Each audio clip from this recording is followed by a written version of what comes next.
Não tem ninguém, né?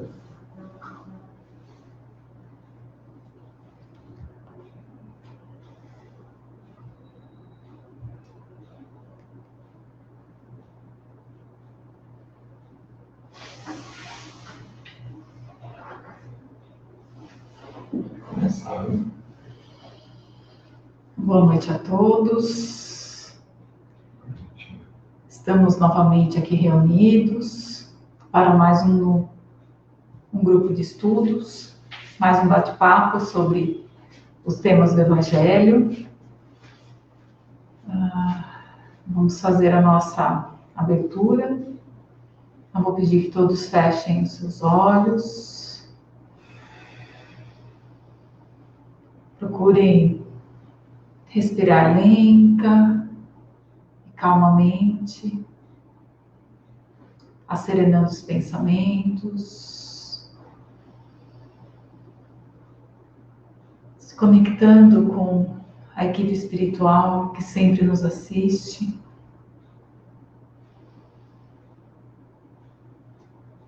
Vamos pedindo que eles possam nos auxiliar hoje, nos intuir nas melhores palavras, nas melhores colocações, para que tenhamos uma excelente noite de estudos, possamos ter bastante esclarecimento sobre o capítulo que vamos estudar hoje, possamos sair daqui fortalecidos, esclarecidos a respeito das palavras de Jesus.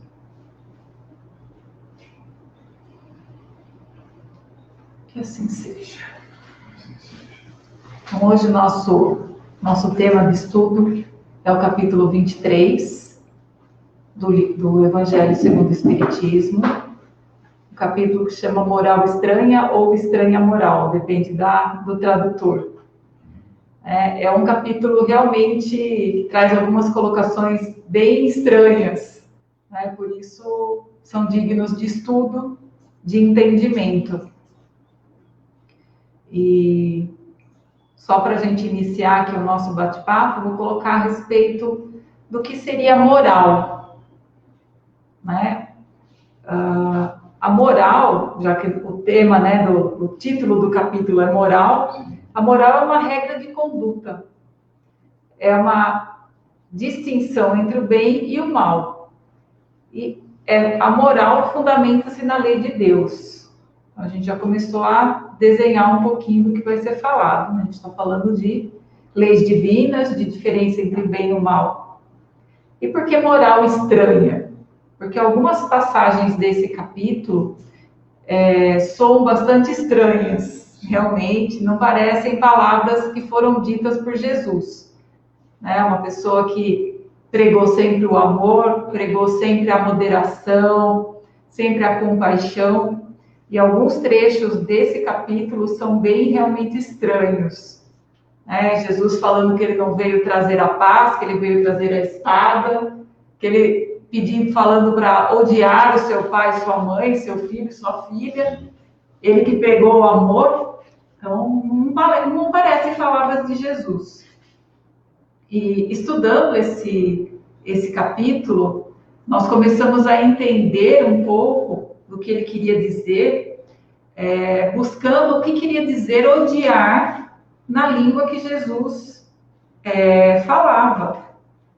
E também pensando que o Evangelho foi traduzido, né, muitas vezes, foi traduzido, acho que Jesus falava aramaico, se não me engano, a língua mais comum, habitual, né, da época, e depois isso foi traduzido para o hebraico, para o grego, e inúmeras traduções. E a língua, né, o hebraico, o aramaico, não era uma língua rica. Ela tinha, assim, alguns termos que serviam para falar muitas coisas. Então, esse odiar, na verdade, não traz o mesmo significado que nós entendemos atualmente de odiar. E sim, amar menos. Aí já começa a mudar um pouquinho a história desses trechos, né? Odiar, uma coisa tão pesada, tão Sim. difícil de entender, né? Muito forte. Muito pesado. Porque a passagem começa justamente nisso que a Cláudia está colocando, né? Logo no item 1 desse capítulo, e muita gente ia com ele, e voltando Jesus para todos lhes disse: se alguém vem a mim e não aborrece, ou se alguém vem a mim e não odeia a seu pai, sua mãe, e mulher, e filhos, e irmãos, e ainda a sua mesma vida, não pode ser o meu discípulo. E o que não leva a sua cruz e vem em meu seguimento, não pode ser o meu discípulo. Assim, pois, qualquer de vós que não dá de mão a tudo o que possui, não pode ser o meu discípulo. Olhando de fora, né, é uma condição bem difícil, né? Sim. Porque vai entrar nisso que a Cláudia colocou aí na etimologia da palavra, e também seria algo que Jesus estaria impondo aos seus discípulos, né? Até um tanto olhando para um lado do nosso julgamento, se fazendo mais importante do que a própria família, né? Quando a gente olha com esses olhos de desavisados, né? Ó, larga sua família, larga seu pai, sua mãe, seus irmãos, larga tudo que você tem, porque eu te sei o caminho. Vem me seguir aqui. Então, por isso que é importante a gente olhar para esse capítulo realmente com esses olhos de se aprofundar e tentar entender um pouquinho além do que Jesus nos trouxe. Exatamente. E outra colocação também que eu acho que cabe fazer aqui é que além das traduções, né, nenhum dos evangelhos foi escrito enquanto Jesus estava vivo. Foram escritos muito tempo depois.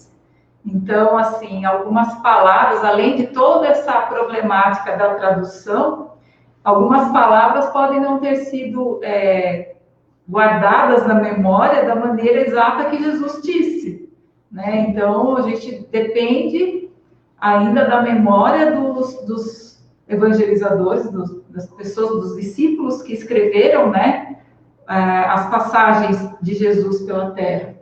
E como foram escritas muito tempo depois, pode ser que a memória tenha falhado um pouco, Sim. né, em realmente transcrever a exatidão daquilo que Jesus queria escrever, E hoje, queria falar, na verdade. Hoje a gente fala de escrita, é algo tão comum, né? Todo mundo tem acesso à escrita, por mais que tenha algumas pessoas que ainda há certa dificuldade, né, da alfabetização, mas a escrita é algo comum. Naquela época, não.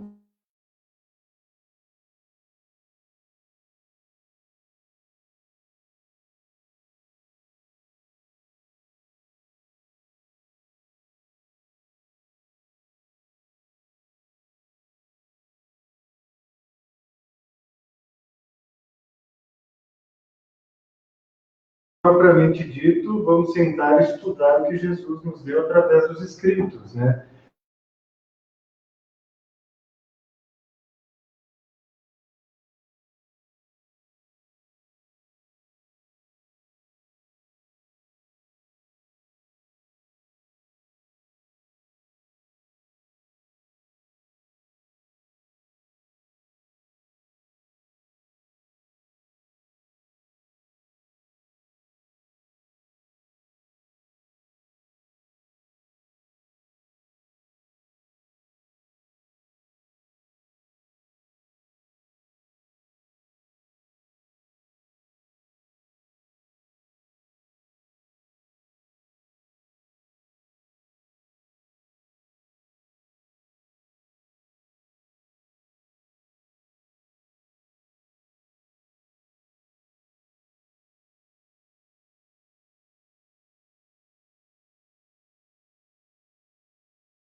à toa se aproximou dessa missão do Cristo. Né? A Bíblia voltou agora. Vai voltar. Gente, desculpa a nossa falha técnica aqui. Estamos voltando.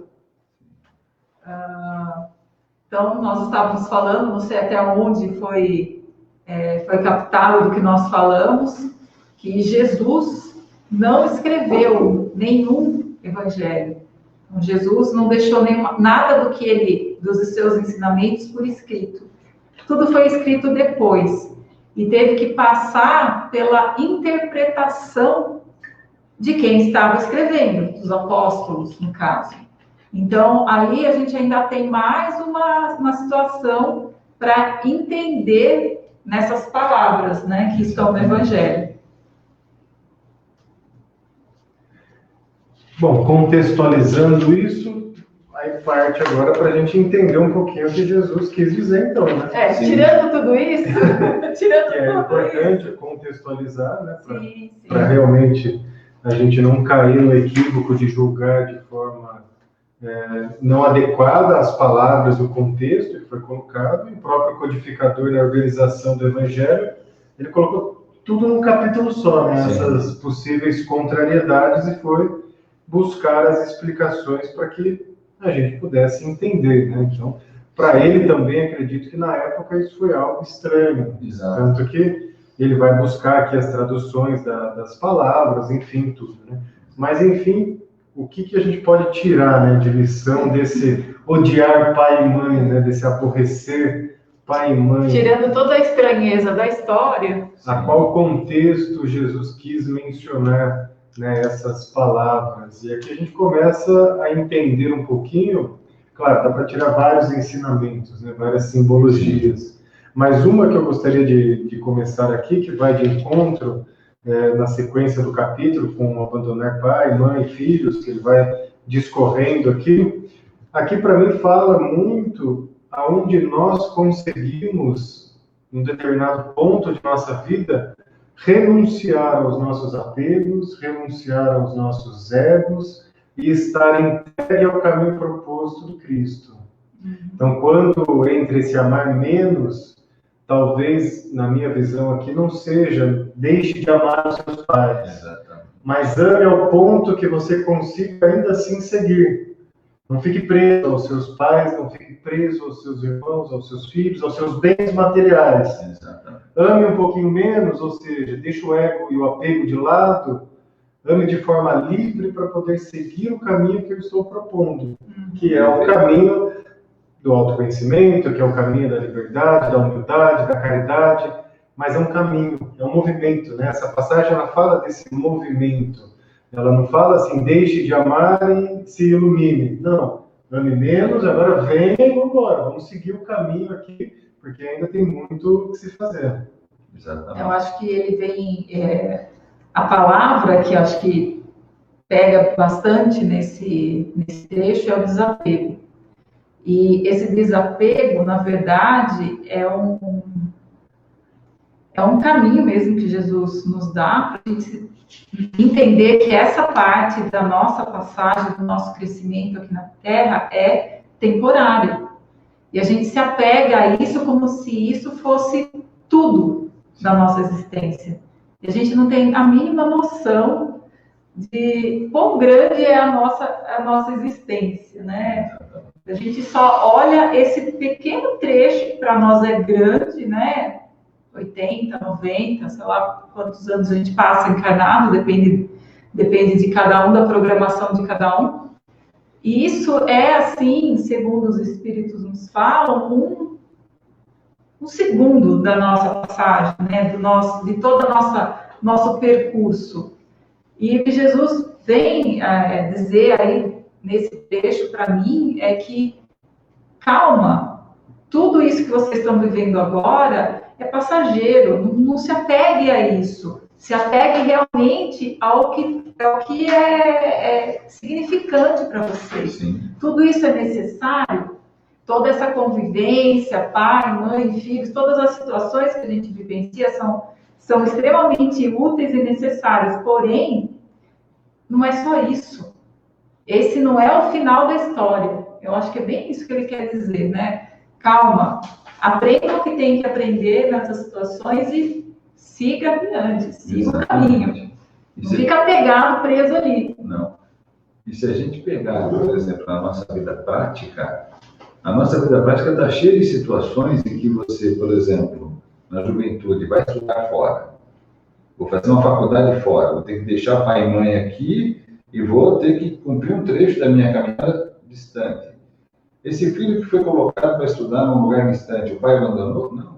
Ele está abandonando os pais? Não, mas ele faz parte do caminho evolutivo dele, ele passar por aquela etapa da sua vida e, em nenhum momento, os laços de afetividade e os deveres que esse filho tem para com o pai, da mesma forma, os deveres que o pai tem para com o filho, eles se afrouxam, né? Quando a gente, já na fase adulta, você está trabalhando, tem uma oportunidade de trabalho longe da família, né? E às vezes você tem que enfrentar aquilo e abrir mão de deixar um pouco a família seguir aqui e você tomar frente de uma atividade à distância. Então, na própria vida prática nossa, esse desapego, ele já é proposto. É que a gente muitas vezes não se apercebe dele, né? Não consegue traduzir Não consegue traduzir essas situações. É que quando Jesus fala nesse texto, parece ser uma coisa muito definitiva. Abandono, né? Abandono, larga de lado. Não é bem isso que ele nos propõe, né? Realmente não dá mais valor a essa vivência que nós temos do que a vida futura, Sim. que é o nosso caminhar, a nossa evolução. Até porque nós, como espíritos, temos afeições e relações muito mais amplas do que uma encarnação. Uma encarnação, é verdade. Que a gente vem cumprir aqui um programa, né? Inclusive, os nossos atos de espírito, mesmo que a gente faça a nossa passagem, eles permanecem, né? Em nenhum momento, o fato de meu pai já ter falecido, ter feito a sua passagem, não diminui o afeto que eu tinha, que eu continuo tendo. E os ensinamentos que ele me passou, que eu continuo colocando em prática, né? Então, acho que aí, um dos principais pontos desse trecho inicial, Lucas, é, de fato, essa questão do desapego e a gente colocar no devido lugar os nossos interesses espirituais num grau de prioridade acima dos nossos interesses materiais e terrenos. E eu vejo ainda, Paulo, ainda nessa linha que você montou para nós, é uma questão de ordem mesmo, né? Colocando essa proposta de evolução espiritual, mas que passa na parte prática da vida, nas pequenas coisas, né? Porque o exercício é o mesmo. Vamos supor que o Paulo ele tem uma proposta para trabalhar fora. E ele quer muito, mas tem os apegos de casa, de família, e ele não consegue tomar essa decisão. Isso é uma coisa pequena, prática, do dia a dia. Quantas pessoas passam por isso? Mas vamos pegar esse mesmo acontecimento e colocar como, no lugar do trabalho, a proposta, como se fosse evolução espiritual. Alguma coisa vai te deixar preso aqui também. Então, é na vida prática que a gente consegue colocar essa ordem das coisas, ou seja, não rompo, que não é um rompimento, não é o ir contra, mas não seguir adiante. Então, eu consigo me movimentar em prol do progresso, seja meu, até da coletividade, porque isso também é bom para aqueles que ficaram, que é um aprendizado para os pais, é um aprendizado para os filhos, para todos, né? E assim a vida vai indo. E aí, num olhar mais amplo da vida futura, vai ficando mais fácil ainda a gente compreender. Porque senão fica um pouco desassociado da realidade, né? A gente imagina só a vida futura, da espiritualidade, está sempre muito fora de nós, né? E a vida futura e a espiritualidade nada mais é do que um resultado que a gente faz agora. Exatamente. Então, nesse exercício de ordem, de desapego, é o que nos vai fazer conseguir chegar até nossas buscas espirituais, né? Então, além do desapego e dessa renúncia, eu vejo essa organização como um princípio de ordem natural de todos nós. ao ponto de Jesus, talvez no momento do contexto, precisar ser até mais enfático, falando, viu, né, ama menos os seus pais, seus bens materiais e segue o caminho, porque senão você não vai caminhar, você não vai crescer, você não vai progredir. E quando a gente volta, por exemplo, para a natureza, é um princípio básico, que a gente sai da natureza, né? A gente coloca fora, mas quando a gente olha para os outros animais, para as outras espécies, é o mesmo princípio. O filhotinho nasceu, daqui a pouquinho ele cresceu e ele vai seguir o caminho dele. Porque se ele não fizer isso, ele vai ser uma presa fácil, porque ele não vai ter resistência, ele não vai saber se alimentar. Não tem aquela simbologia da mãe que joga o passarinho do ninho e ele tem que voar? Sim. Ali ela está falando, ame menos e voe. Porque se você ficar me amando demais, você vai cair no chão e vai morrer. Então essa simbologia a gente consegue tirar dessas coisas práticas, porque vai ficando mais fácil a gente vivenciar o Evangelho. Senão fica sempre fora de nós. Né? Exato. Fica muito distante, muito distante. Difícil, né, de captar as informações, de colocar em prática realmente. E o fato de nós procurarmos uma religião diferente dos nossos pais. Meus pais são católicos, eu vou para uma religião espírita, para uma casa espírita. E aí eu começo a ter vergonha de falar. Estou deixando meu pai e minha mãe, acreditando numa fé diferente. Só foi o exemplo, sendo espírito catolicismo, mas pode ocorrer em qualquer linha. Sim. Esse também é deixar o pai e a mãe. Sim. Deixar um ensinamento que veio, um ensinamento correto para aquele momento e buscando um novo conhecimento. Esse novo conhecimento faz a gente sair do nosso quadrado, né? Sim. A dar um passo para frente. Nem que tenhamos que depois dar um outro para trás. Mas esse passo para trás faz parte da nossa caminhada. Sim. E faz parte aí outro aspecto muito importante, né? A nossa trajetória é uma trajetória individual. Nós somos criados por Deus como espíritos individuais, né? A evolução ela tem que ser coletiva no sentido de que não adianta eu evoluir sozinho. Eu tenho que buscar compartilhar isso para a gente evoluir enquanto grupo, enquanto sociedade. Mas, quando você dá esse exemplo, que a gente nasceu num berço da Igreja Católica, né? Nossos pais tinham essa cultura, essa crença, e a gente precisou dar um passo adiante, buscando um novo sentido, mas respeitando o passo que eles estão, né? Porque você tem que respeitar a caminhada que o outro está, né? Até que ponto ele conseguiu chegar, e mesmo que você tenha que estar andando um pouquinho para adiante, mas você compreender que em algum momento ele vai chegar, né?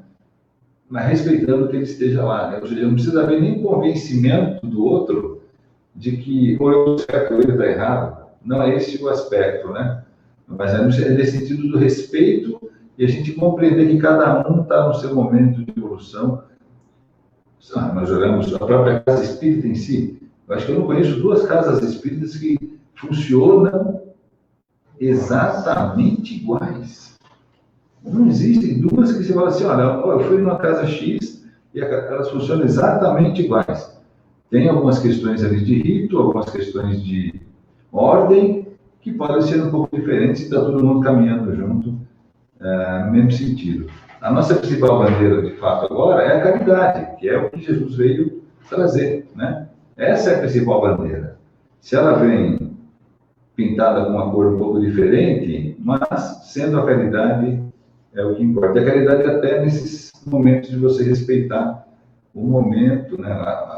O grau de evolução, o grau de entendimento que um espírito tem de uma determinada questão, sobretudo na questão religiosa, mas é até onde ele consegue chegar, né? Até onde ele consegue, a fronteira que ele consegue chegar é aquela.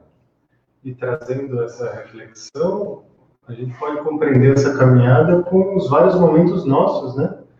Porque a gente também vai modulando, a gente vai mudando, vai modificando na caminhada. Então, sim, o Lucas de hoje já não é o Lucas mais de 5 anos atrás, 1 ano atrás. Então, nós também vamos se adaptando, né? Quando a gente permite o outro a seguir a caminhada dele, a gente também permite a seguir a nossa, e vice-versa, para não ficar nessa cobrança. Esse item aqui, que é o item 6, que ainda continua dentro desse mesmo tema, ele coloca assim: e disse-lhe o outro, eu, Senhor, seguir-te-ei, mas dá-me licença que eu vá primeiro dispor dos bens que tenho em minha casa? Ou seja, eu te sigo, mas você espera só um pouquinho que eu vou ali, mas eu já volto, né? Ali, mas eu já... E aí Jesus lhe responde: nenhum que mete a mão ao arado e olha para trás é apto para o reino de Deus.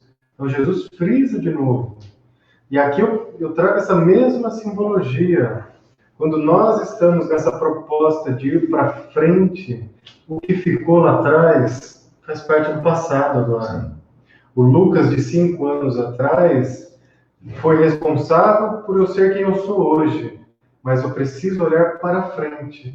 Porque se eu ficar de novo apegado para trás, ou revisitando esse passado sempre, eu não consigo caminhar. Eu não consigo ir para o reino de Deus. Eu vou ficar sempre preso aos apegos, à matéria, às vicissitudes, e nunca olho para frente. Essa frente entende o nosso progresso espiritual, nosso progresso moral. Então Jesus é muito assim, incisivo, né, viu? Não tem essa de dar uma voltinha lá para trás. Vamos lá, daqui para frente, segue que vamos. Então, são passagens assim, muito claras que Jesus deixa, que o caminho do progresso não tem muito jeito. A gente vai progredir, né? E aí depende de nós seguir até ele. A Carol coloca uma situação quando a gente abandona, por exemplo, uma outra religião, se nós somos julgados por isso. Acredito até que somos. Não julgamento pela nossa consciência. Talvez as pessoas julguem porque saiu, porque isso, porque aquilo. Mas toda vez que você tem uma mudança de decisão, uma mudança de rumo da sua vida, vão ter pessoas que vão estranhar isso. Não sei se nem seria julgamento a palavra correta. Mesmo dentro da doutrina, se alguém muda de casa espírita, as pessoas já falam, já comentam. Então, vai acontecer, Carlos, que vai ser normal. E uma outra situação colocada para o Reginaldo, né? Ele coloca que a individualidade e coletivo se encontram na mesma caminhada. Muito interessante, né? Isso é o que o Paulo está falando por aí. Apesar de caminharmos no coletivo, a individualidade de cada um está junto esse coletivo. Só reforçando para a Carlota e para todos nós, né? O peso maior dessa decisão vai ser o quanto nós temos de julgamento interno também. Sim. Porque é uma elaboração interna nossa. Não só o fato da religião, mas de todas as nossas escolhas. E conforme nós vamos se trabalhando e seguindo adiante nesse processo, fica mais ameno e mais leve. É aquela situação, né? Quando eu acho que alguma coisa não está legal em mim, parece que todo mundo evidencia aquilo que não está legal em mim. Nossa, eu sabia que eu não estava bem hoje, né? Olha, fulano não me deu bom dia, o outro falou que eu não estava bem, porque eu não estou bem, né? Então, essa parte do julgamento, por mais que pode haver e exista, como o Eduardo bem disse, talvez mais um estranhamento do que o próprio julgamento em si, mas ainda assim, o peso maior disso é nosso. Né? Porque eu sou da vergonha, às vezes, né? Quem tem a vergonha? Por que nós temos vergonha? Por questões internas nossas, né? E não é só com religião, não, né? Isso é em todas as áreas da nossa vida, né? Isso acaba chegando até nós. Aí vem do conhecimento, né? A gente conhecer o para que essa decisão. Né? Sim. Quando eu conheço, eu questiono dentro de mim para eu tomar essa decisão, quanto mais eu questionar, mais certeza eu terei da minha decisão. Exato. E aí, com confiança. Tem uma colocação aqui que eu acho que bem válida da Daniele, com relação a isso, né, a questionamentos, julgamentos. Se a gente entendesse isso, nada é permanente, exceto a mudança. Então, nós estamos em constante mudança, né? Em permanente mudança, nada é estático. E é um desapego de novo, né? Porque se eu fico apegado, eu não consigo mudar. Eu não consigo me adaptar, eu não consigo evoluir. Então, se hoje o Evangelho ele fica desta maneira aqui, amanhã ele não fica mais, eu já não sei o que eu faço. Ou se ainda assim me tiram o Evangelho, eu perco meu chão. Essa capacidade de adaptação que vem da mudança também é um processo de maturidade nosso. É um grande exercício, sim, mas é algo verídico, né? A mudança ela está aí a todo momento, né? Como nós mudamos sempre. Mas, por exemplo, disso que nós estamos vivendo, o quanto nós mudamos em 5, 6 meses. Sim. Sim. O que nos foi tirado e nós nos adaptamos. Nós tivemos que nos adaptar, né? Temos que criar novas formas de fazer as nossas rotinas, novas formas de vivenciar o nosso dia a dia.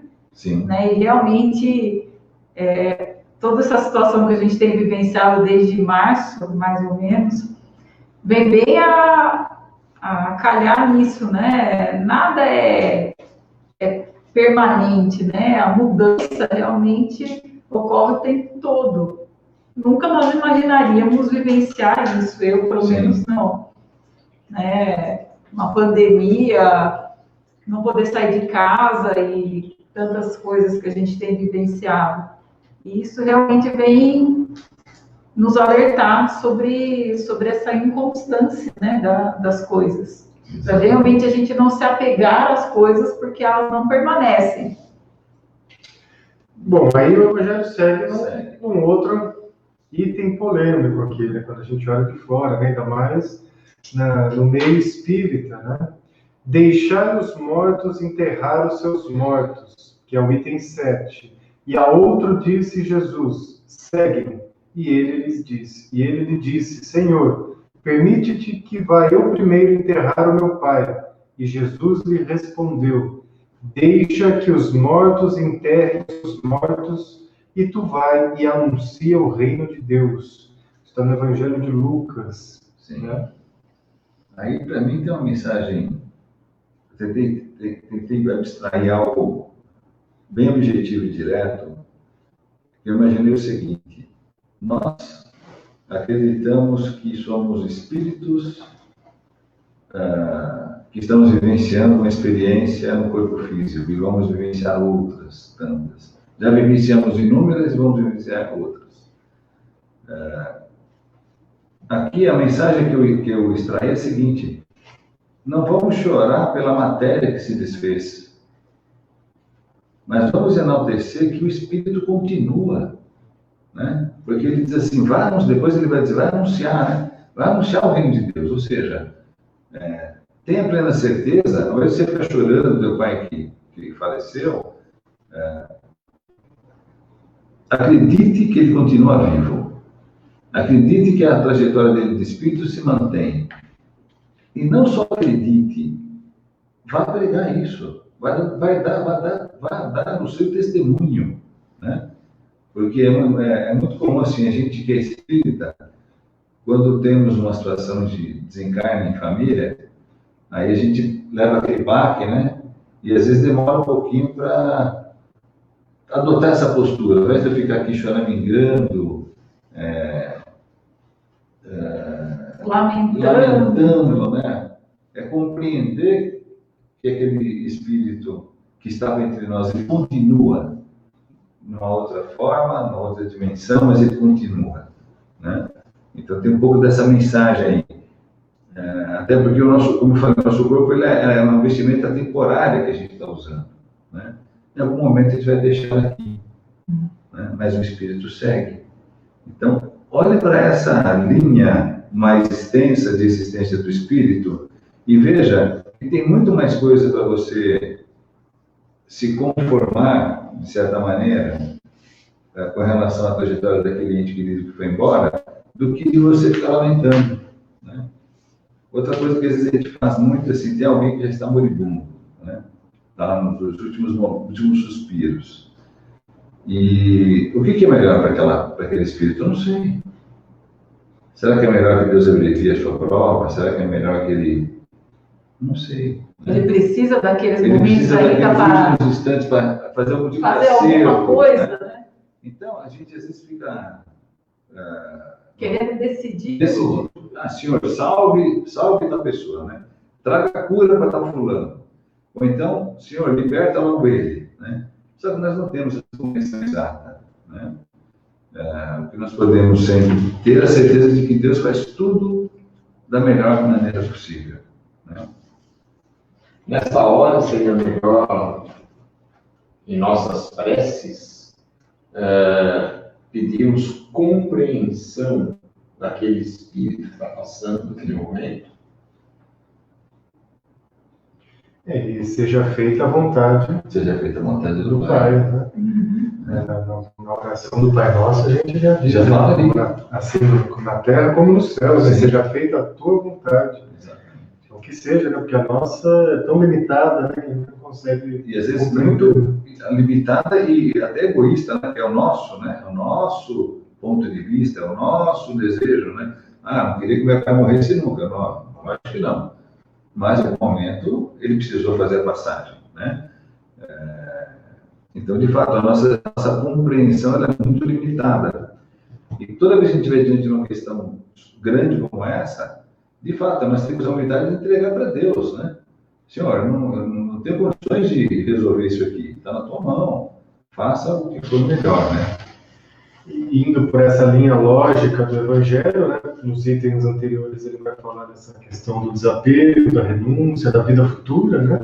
E aqui agora dá um exemplo prático. Então, aconteceu. Então vamos olhar para frente de novo, na vida futura, anunciar o reino dos céus, o reino de Deus, né? Sim. Seja agora um pregador, tenha fé e leve isso adiante, né? Mas é uma outra passagem aqui que a gente pode olhar também, que um acontecimento poderia tirar o indivíduo do seu caminho. Sim. No caso, literal, a morte do pai ou de um familiar, mas poderia ser qualquer outra situação. E, de novo, Jesus fala, né? Deixe os mortos enterrem seus mortos e anuncie o reino de Deus. Ou seja, ok, aconteceu isso, mas segue anunciando o reino de Deus, né? Então, a insistência de Jesus aqui é sempre daqui para frente, né? Exato. Não lamente, não fique preso às situações. Segue o teu caminho, né? Trabalhe a sua fé. Vá adiante, né? Porque Jesus faz o convite aqui, né? Segue-me. Fala, não, preciso ir ali enterrar meu pai. Não, deixa lá, vamos embora que isso não quer dizer, né, de forma literal, que não precisa fazer o enterro, a sepultura, né? Cumprir todos os rituais que a sociedade exige. Mas, de novo, ele coloca uma provocação. Quer progredir? Vai ter que superar isso e seguir adiante. Né? Sendo uma prova viva da fé. Em momento algum, ele está dizendo que nós não vamos ficar tristes. Não. Não vai vamos doer, chorar, não vai salgar. doer. Ele só fala, não pare. Não pare. Essa é a mensagem maior que ele coloca. Você está em cima da bicicleta, não para de pedalar, que você perde o equilíbrio. Sim. É isso que ele está falando para a gente. Mesmo com a dor, continue andando. Continue à frente, olhando para frente. Porque ele explica, né, no próprio trecho aí do Evangelho, ele explica, né? Não vos inquieteis com o corpo, com a matéria, Exatamente. mas pense antes no espírito. Vá pregar o reino de Deus. Quer dizer, vá dizer aos homens que a sua pátria não se encontra na terra, mas sim no céu. Porque só lá é que se vive a verdadeira vida. Quer dizer, aquilo, o que ele está dizendo aí, é que aquela matéria era simplesmente um veículo.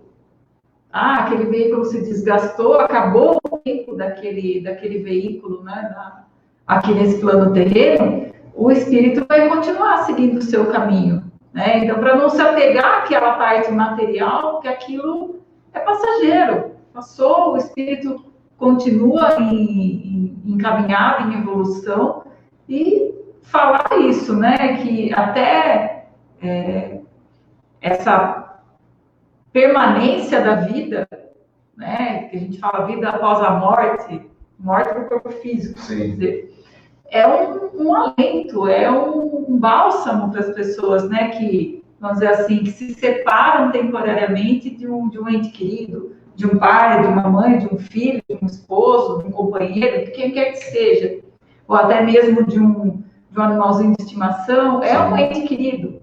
Então, saber que esse espírito, ou que essa consciência, né, continua viva em outra dimensão e continua seu processo de evolução, acalma, né, a dor, acalma a saudade, a tristeza um pouco. E isso que a Cláudia trouxe, né, e que fala nesse item, não é uma exclusividade dos espíritas, né? Uhum.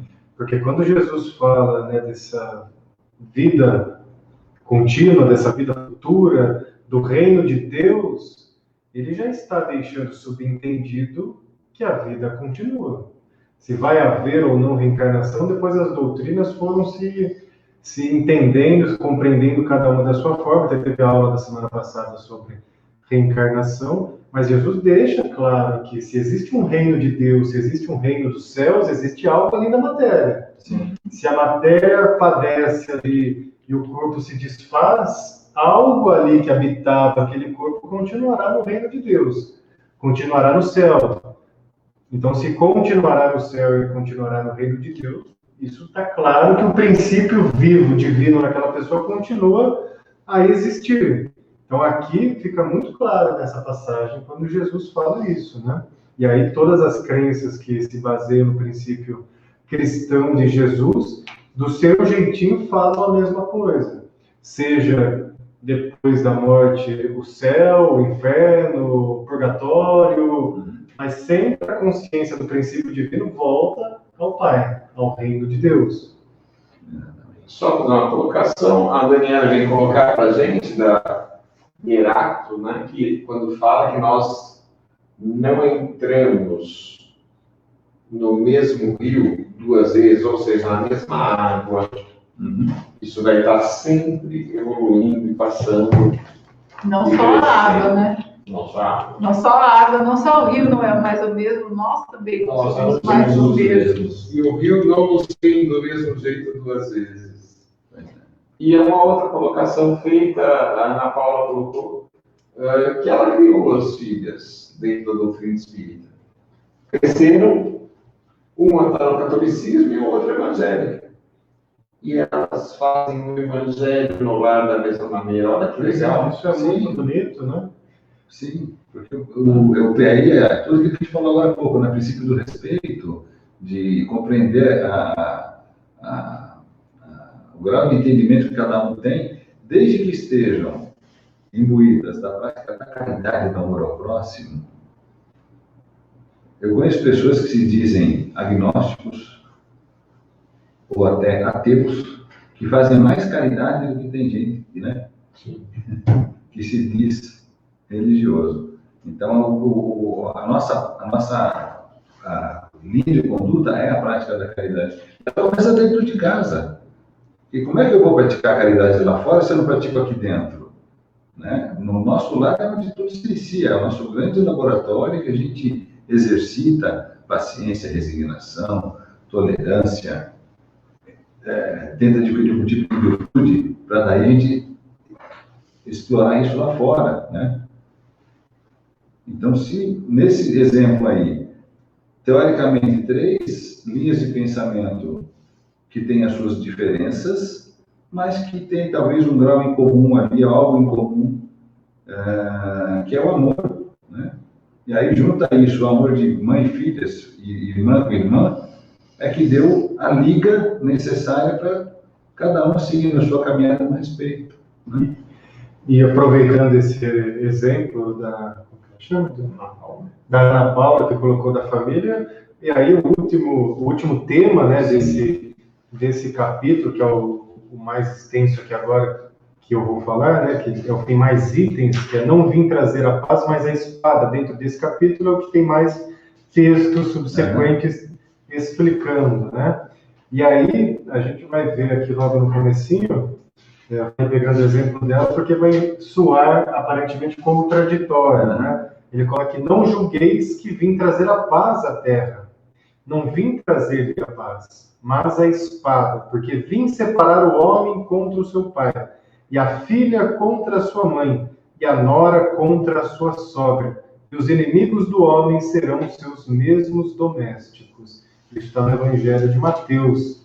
Eu citei a Ana Paula, porque ela falou da família, né? Agora aqui Jesus fala, bom, não vim trazer a paz, eu vim colocar um contra o outro e ver realmente o circo pegar fogo, né? Exatamente. Quando a gente olha E ele fala de de fora, né? fogo, É o item seguinte, vim trazer o fogo à terra. E que quero eu, senão que ele se acenda? Eu, pois, tenho de ser batizado no batismo. E quão grande não é a minha angústia até que ele se cumpra.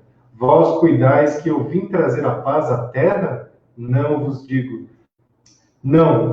eu, mas separação. Porque de hoje em diante haverá numa mesma casa 5 pessoas divididas, 3 contra 2 e 2 contra 3. Estarão divididas o pai contra o filho e o filho contra seu pai, a mãe contra a filha e a filha contra sua mãe, a sogra contra a nora e a nora contra a sua sogra. Complexo, né? Olhando de fora, você fala, Jesus aqui endoidou agora. O que ele quis dizer nessa... Vamos falar da espada.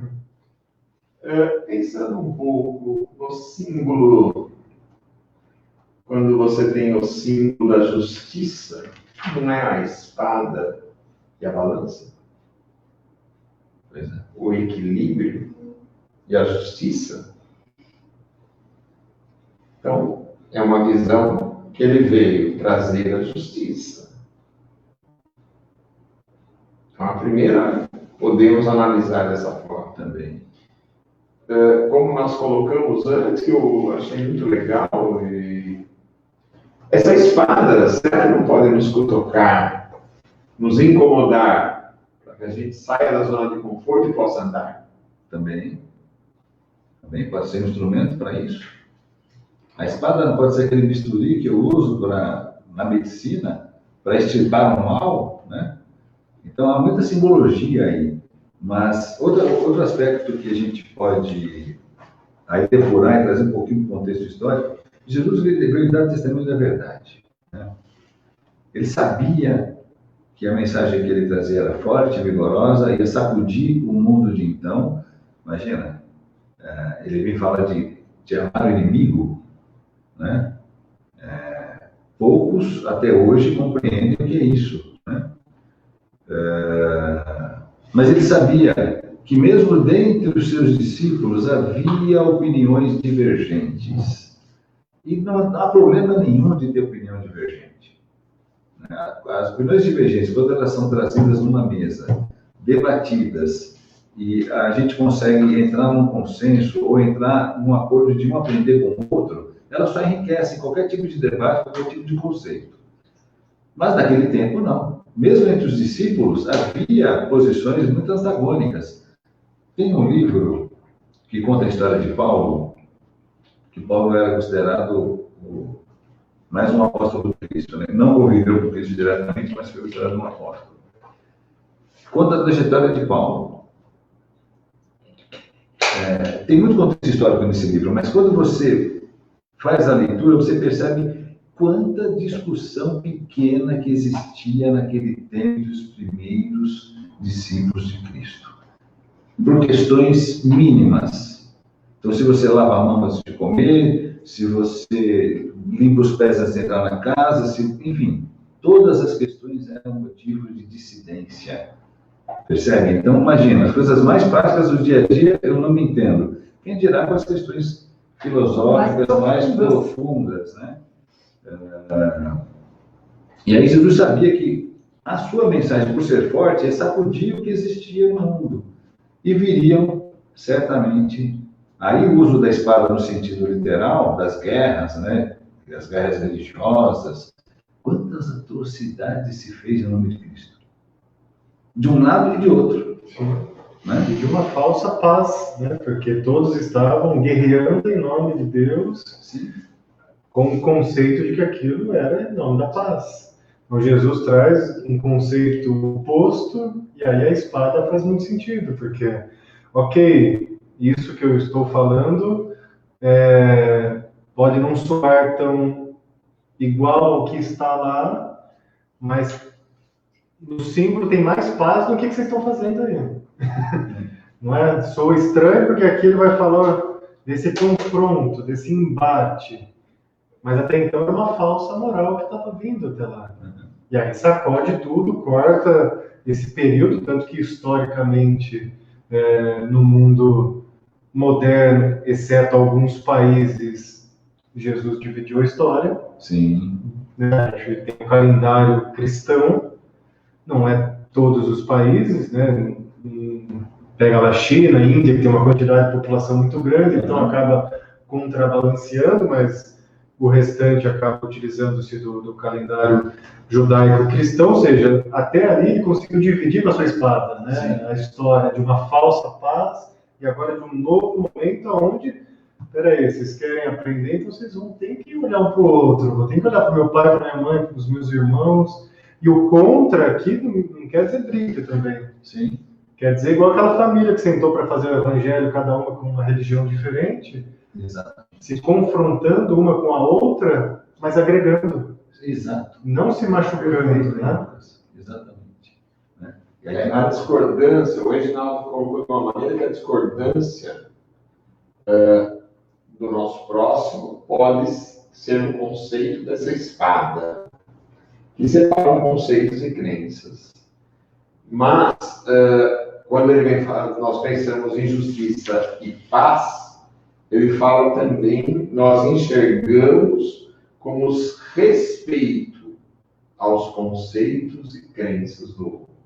Exatamente. Esse respeito faz o crescimento de todos. Exato.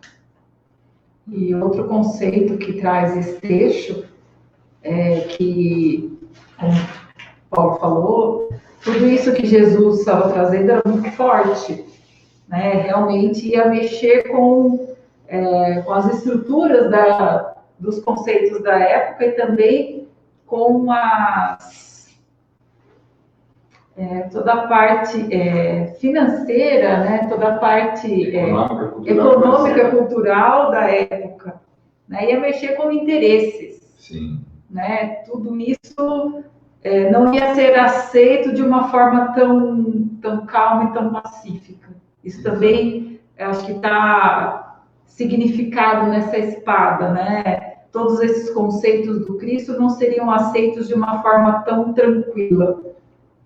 Né? Tudo isso que ele veio trazer, né? Toda essa boa nova que ele veio trazer. Aqui no item 16, ainda na continuação, ele coloca essa resposta, né? Sim. Não penseis que a minha doutrina se estabeleça pacificamente. Né? Então, isso que o Paulo colocou e a Cláudia também. Ela trará lutas sangrentas para as quais o meu nome servirá de pretexto. Ou seja, ele já sabia tudo que ia acontecer. Já sabia. Porque os homens não me haverão compreendido ou não terão querido compreender-me. Isso até hoje, né? Até hoje. Até hoje isso ainda continua.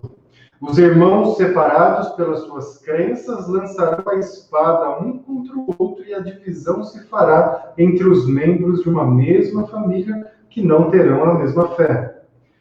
E aí ele complementa: vim lançar o fogo na terra para consumir os erros e os preconceitos. Olha a doutrina dele, né? Olha o fogo em chamas. Isso que ele fala do batismo anteriormente, né?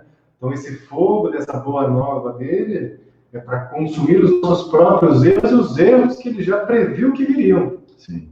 Porque ele já citou aqui: vão usar meu nome para fazer um monte de coisa. Seja porque não entenderam direito ou porque não quiseram entender, né? Porque era interessante não entender. E aí ele continua, né? Como se põe fogo num campo para destruir as ervas daninhas, e anseio porque se acenda, para que a depuração se faça mais rapidamente, pois dela sairá triunfante a verdade. A guerra sucederá a paz, ao ódio dos partidos, a fraternidade universal, as trevas do fanatismo à luz da fé esclarecida. Esse finalzinho aqui é mais um exercício de fé para nós. Porque ele diz aqui, ó, isso vai vir para acelerar o nosso progresso. Então, mesmo essas questões que a gente falou aí, as guerras santas, esses conflitos todos que nós estamos vendo aí, que parece que não acaba nunca, né? Se a gente não olhar com os olhos da fé, a gente fala, meu Deus, né? Tá tudo indo pro... Eles tiraram férias lá em cima e o que está acontecendo aqui embaixo? Mas ele fala que esse período vai preceder um período melhor. A guerra sucederá a paz, né? O ódio, a fraternidade, as trevas, a luz. E aí ele cita embaixo, quando o campo estiver preparado, eu vos enviarei o Consolador, o Espírito da verdade, que virá reestabelecer todas as coisas. Então, depois desse período, ele fala, tá bom, eu sei o que vai acontecer, mas eu vou te mandar o Consolador que vai reunir tudo isso. E aí é o nosso trabalho, né? Não é a doutrina espírita, não é um livro, é o nosso trabalho de compreender esse processo evolutivo. Sim. De compreender que por trás dessa aparente bagunça toda está a depuração aqui do fogo. E aí, trazendo de novo, né, que o Paulo começou a nossa aula de hoje, para as coisas práticas da nossa vida, imagina esse fogo pegando em nós. Quando a gente olha para as nossas vicissitudes, para as nossas mazelas, para os nossos apegos, o quanto de conflito também não tem aqui dentro. Sim. E digo mais ainda, o quanto nós já utilizamos do nome de Jesus ou da doutrina para sustentar atitudes que nós fizemos que não eram legais. Então, nós também fomos ativos nisso que Jesus falou. Vamos usar meu nome para fazer coisas não legais. A gente faz isso até hoje. Quando você fala daquelas coisas pequenas, lava a mão antes, lava a mão depois, se usa a camisa da CEAL, se usa a camisa de outra casa, se acende vela, se não acende. A gente está fazendo a mesma coisa, usando o nome de Jesus para criar briga e separação. Que bom, de novo, o exemplo da Ana Paula, que a separação se fez pela crença, mas a união se fez pelo amor. E hoje elas se unem pela fé também. Então, transcende a materialidade de novo. E todos conseguem estar unidos. Ou seja, saiu a guerra e entrou a paz. Saiu as trevas e entrou a luz. É um texto até meio que profético de Jesus. Né? Até porque, vamos fazer outro link agora, não existem muitas moradas na casa do meu pai. Exato. Quem disse que o evangélico, quando desencarnar, não vai encontrar uma morada, uma acolhida, um bandista idem, o ateu idem, todos nós teremos uma acolhida. Agora, que lindo que dentro de uma casa consegue se reunir 3 pessoas que, teoricamente, eu diria que é só teoria, porque na prática, eu imagino que o sentido é o mesmo, mas na teoria, uma religião ou um pensamento um pouco diferente, mas o que junta todos eles é o amor e a fé, porque o Deus é único, porque a fé sem ação também é vazia, né? Então, eu diria assim, o momento do Evangelho no lar, eu diria que além de ser para a gente estudar os ensinamentos do Cristo, é para a gente praticar essa caridade, né? E começando dos que estão mais próximos de nós. E como é que eu pratico? Às vezes com respeito, né? É isso aí. Só para fechar esse, né, para ver que realmente Jesus não era um ser violento, né? Quando ele vai ser entregue aos soldados ali, né, que Pedro reage, ele repreende quem? Pedro, né? Então, ou seja, não é a violência que ele está falando aqui, é no outro sentido, porque se ele fosse a favor da espada, ele tinha incitado os seus contra ali o pessoal que estava prendendo. Então, ele repreende Pedro, não o exército, lá que estava prendendo ele, né? Justamente porque ele não era a favor da violência. Então, nosso tempo está chegando já no finalzinho. Agradecer a todos que mandaram aqui as suas contribuições, as suas perguntas. A Amanda manda aqui também um comentário. Cada um tem uma interpretação da palavra que foram ditas por Jesus, das palavras que foram ditas por Jesus. Gosto de pensar que Jesus sempre usou metáforas e que nos leva a reflexões. Para mim, as religiões, essas interpretações separam as pessoas. Acreditar em algo as une.